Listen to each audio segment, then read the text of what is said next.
I'm going to talk through the blend diff mode for layers to control your tones and how to apply those. So I'm going to do it in two parts. The first part is creating a little helper gradient to find the tones in an image and match them to where you want them to be. And the second part is going to use that further to create some color grading for a portrait. So the first thing we're going to do is create a little helper gradient. If we choose new layer, go to the gradient tool, and we're going to choose the black and white from the basics, and then we're going to choose the linear gradient. I'm going to click on the left hand side of the image, drag it across using the shift key so we get a nice horizontal line, and it'll pop onto the right hand edge of the image and let go. So that gives us a nice gradient going from pure black on the left to pure white on the right, and all the tones in between. So I want to simplify that, so we'll click on the right click on the right hand side of this layer and choose rasterize layer. So that basically just flattens all those pixels that we created in that gradient into this one layer. I'm going to simplify it a little bit further just to make it easy to pick tones. So we're going to click on image, adjustments, posterize, or posterize, however you say it. And the default is for 4 levels. So you can see that nice smooth gradient has now been simplified into 4 levels. And we've got a slider here, and we can drag it and drag it right across to the 255 levels where it's back to the nice smooth gradient. But we want it simplified, so we're going to drag it back into something like, let's say, 20 levels. Okay, so that gives us some nice bars here, which are separate tones from each other, starting off dark and ending up white at the right hand side. I'm just going to simplify this by, I don't want to show it over the whole image, so I'm just going to put it at the top of the image, so I'm going to mask it. So click on the mask layer here, and just create a rectangular selection marquee tool. I've got one already made.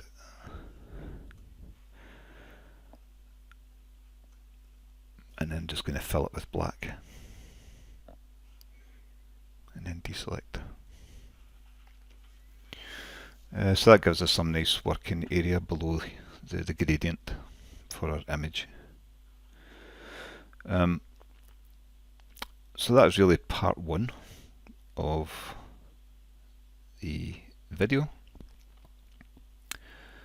Part 2 is we'll want to colour tone it or colour grade this. I don't want it grey, I want to apply a colour. And as we go on later, it'll be actually applying 2 colours. So one colour to the brighter tones in the image, and one colour to the darker tones in the image. And just to give you an example of what I'm thinking of here, is if I create a new solid colour layer, choose solid colour, and we'll pick on something like blue, for instance. And when you bring this in, it defaults to normal blend mode, so that just covers any other layer below it with blue, and that's not what we want. We want to apply this colour to the tonal values of the layers below it. So the mode we choose here is, blend mode we choose is colour. And you can see when we've done that, it takes this color, solid color layer, and uses the hue, which is blue, and the brightness, the saturation of it, so how strong that color is, and it uses that on the tonal values of the image in the layer below it. So it uses the brightness of the image below it and applies that colour. So you'll see it's not a solid blue colour all the way across here. It's now using that gradient that we created. So we've got a nice different levels of the colour blue. And we'll just create a mask here on that colour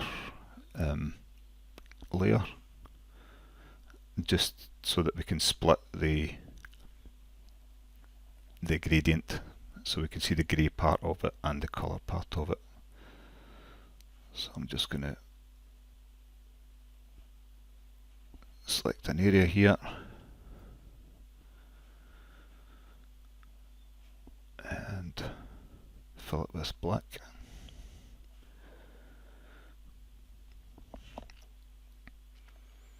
Deselect. Okay, so that mask has just protected the gradient that we made from the blue colour. So we're going to use the little info panel here. So if you don't have an info panel showing, it's under Window and then Info.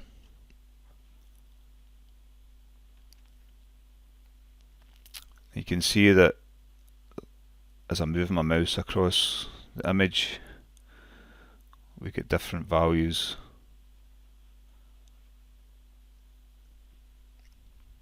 It's shown in this area here. Okay.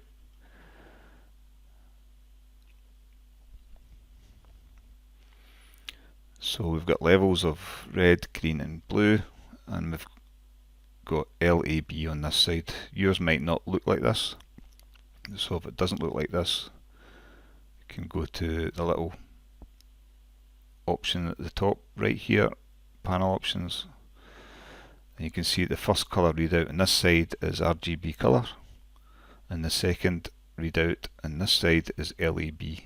You can set it to whatever you want.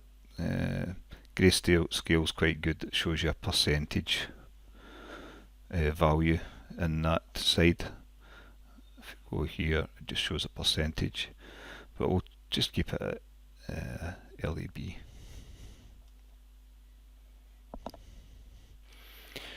So you can see wherever I move my mouse about the image, the numbers will start to change.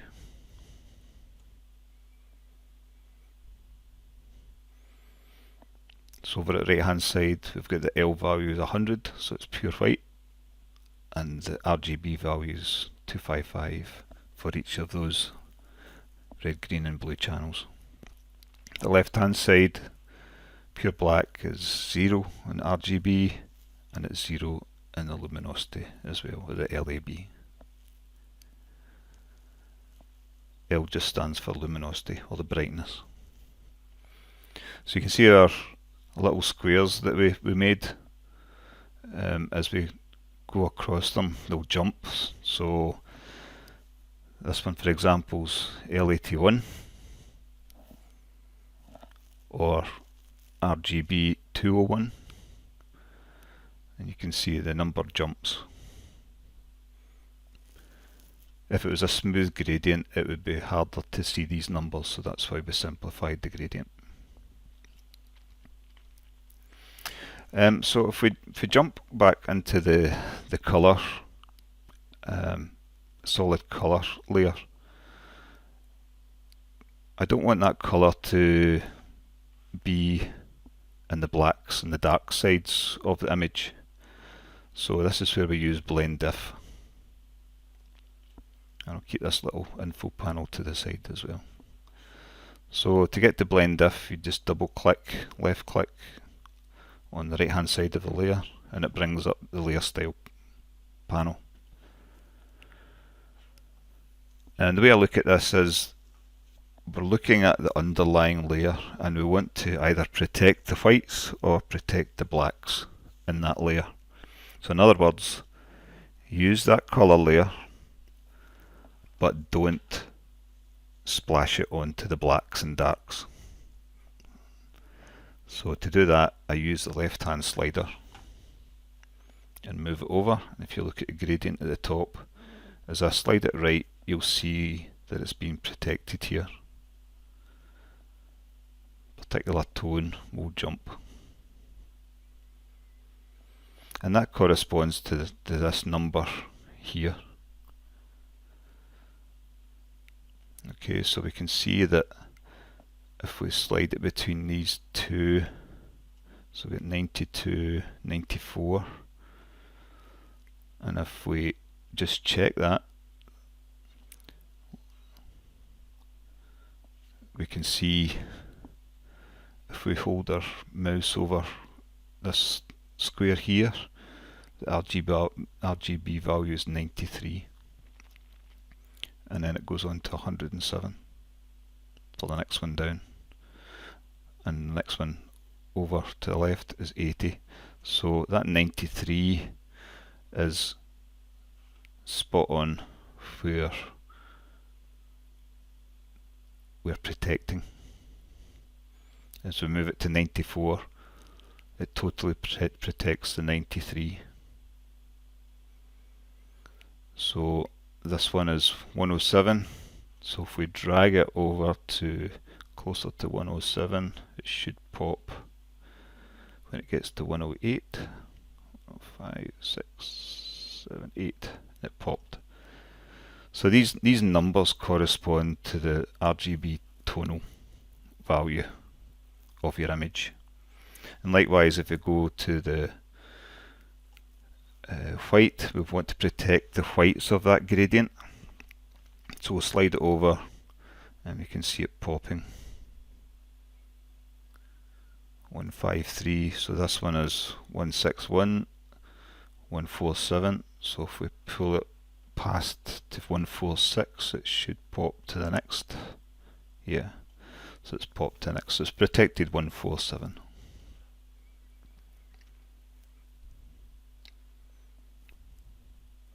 And we can do both ends, so we can slide it, protect the whites, protect the blacks, and only apply that colour to the midtones, say.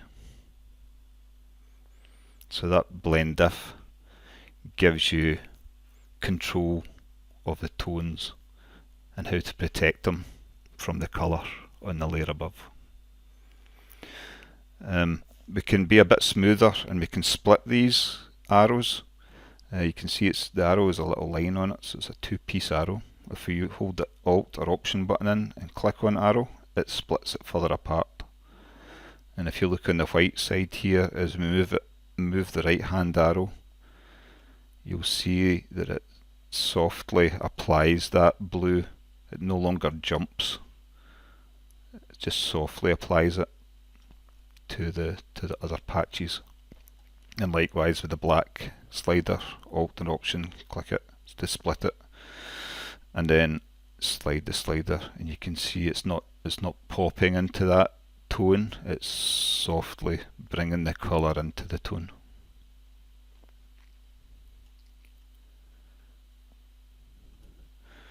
Okay, so we'll just reset it back to that. So let's bring in an image.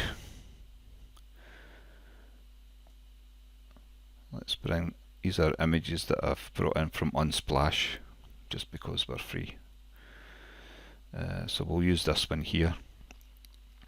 So I've brought it in a layer below the solid color layer, and because it's in a color blend mode, it has applied that hue and saturation of the blues to the tones of the image.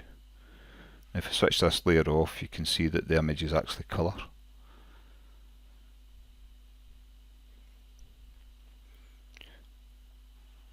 And so it might be quite hard to find the tones that you want to apply this colour to. So we can use the little info panel here, and to make it easier, another little helper layer is color and vibrance, and if we just apply that, I'll just show you how that's done. So I want to create a color and vibrance layer. I only want to apply it to this image here, so if we use the Alt or Option and hover over the line between, we can click there, or we can click on this little arrow here, and that just applies it only to this layer below it. And if we change the saturation to make it no colour at all, then you can see it's maybe a little bit easier to see the tones of the image, so where the brights are and where the darks are. So let's see how we can use BlendIf on this image. I only want to have the blues applied to our highlights, so the lighter parts of our face. So I want to protect the blacks and the darks. So we'll go into BlendIf, double click, BlendIf, slide the black slider over, and you'll gradually see it roughly coming in. I've got some jaggy areas where the tones are changing, being protected. And so maybe somewhere like that. So that's roughly where the brights are in the image, because we've protected the blacks. Now if we split the arrow, Alt or Option, split it, and we can drag it, and you can see how the blend has changed from a jagged edge to a more softer edge. In fact, you can't see any edges at all, it's blended so smoothly. If you were to do this by creating a mask, it would be very difficult to get such a smooth blend. So this is where BlendIf has super control of creating that really smooth blend between the shadows and the lights.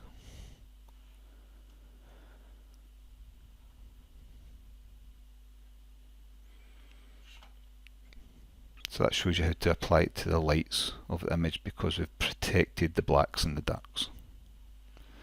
If we want to turn off the black and white layer, you can see that it's only affected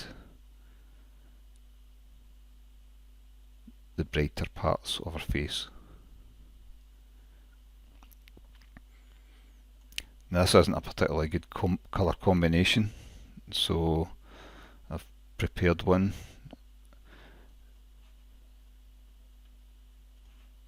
Earlier, I'll just reset it. The colour combination I'm going to use is orange for the brights and teal colour for the darks. So that's a common colour grading that you find in cinema, as well as images throughout the colour grading variations. So let's use this nice orange colour and apply it to our brighter parts of our face. So we'll switch it on. We don't want it over the whole thing, so we'll protect the darks again. Pull it over until we're almost there. And again, we can switch back and switch this desaturated layer on to make it a little bit simpler, so you've not got your eyes skewed by the colour of the image. So pull the protection over, maybe somewhere around about there, and then we'll split the arrow and then make it nice and soft. Maybe something like that.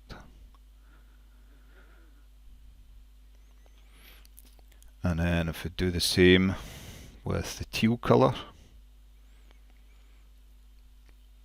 we can switch off the orange one first, if that helps. And then we want to protect the highlights from the teal colour, so we only want to apply it to the darks. So pull this over. Again, we'll see roughly where those highlights are. And if you want to be really kind of accurate, you can use the little numbers here that we talked about earlier. You know, where is that falling in? And then we can split the arrow, Alt Option, and just pull it to soften it. Okay, and then when we switch them both on, you should see orange highlights and teal coloured in the shadows. But it's maybe a little bit strong, so we can group these together, and then we can change the opacity, so we can pull the opacity down. Just make it a little bit nicer.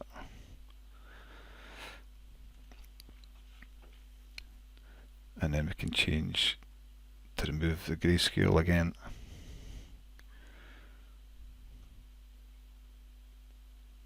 So now we've colour graded very lightly. So there's no colour grade, and then pulling in the opacity of that layer ever so slightly to give the effect. Okay, hope that helps.